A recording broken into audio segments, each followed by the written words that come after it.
Hey everybody, welcome back to another episode of GIS with Skip with me, Skip. In this video, we're going to talk about how to make a Choropleth map. A Choropleth map is defined as a thematic map that is used to represent statistical data using the color mapping symbology technique. It displays enumeration units or divided geographical areas or regions that are colored, shaded, or patterned in relation to a data variable. Okay, cool. So I can read words, but let me tell you what it actually means.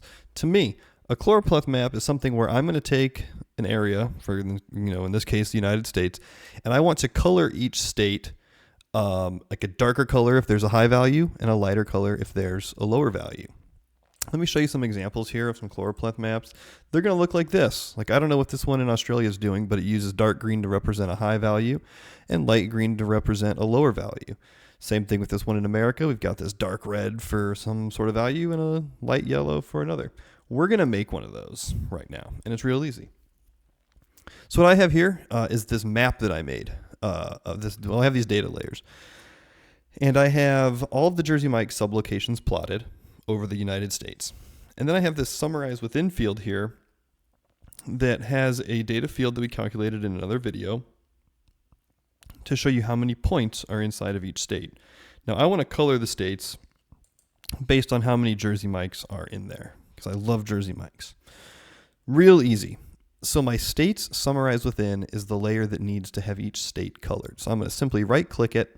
I'm going to click on symbology.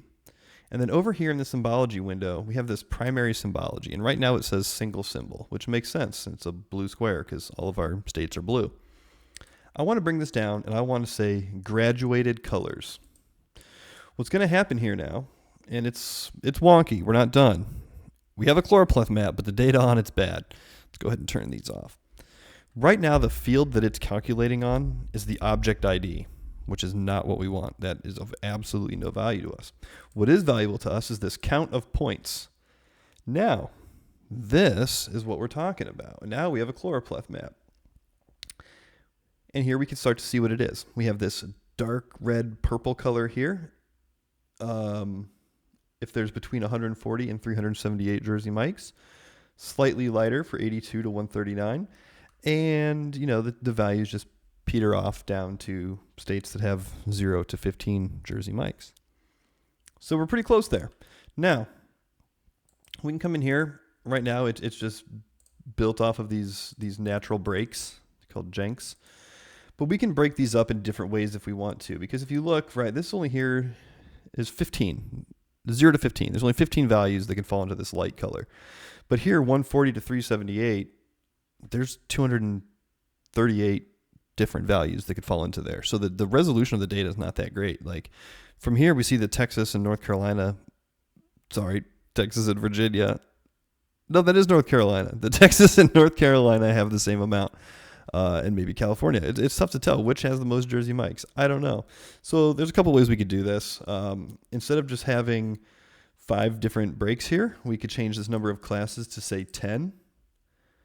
And we'll break it out again, but we still have a huge number here, another still 238 here, and only 5 in our lowest. So maybe that's not what we want. And you can get crazy with it. You can do as many of those as you want. Let's stick with 10 because I like that. The other thing we could do is we could change the method. We could change it based on quantile. If we did that, it's going to break the data down. We have here 10 classes, so each 10% of values is it's going to break it up like that way into quantile. What's in the 10th percentile, 20th, 30th? We don't necessarily want that either, because still we have a huge, even bigger problem down here where now we have 258 things.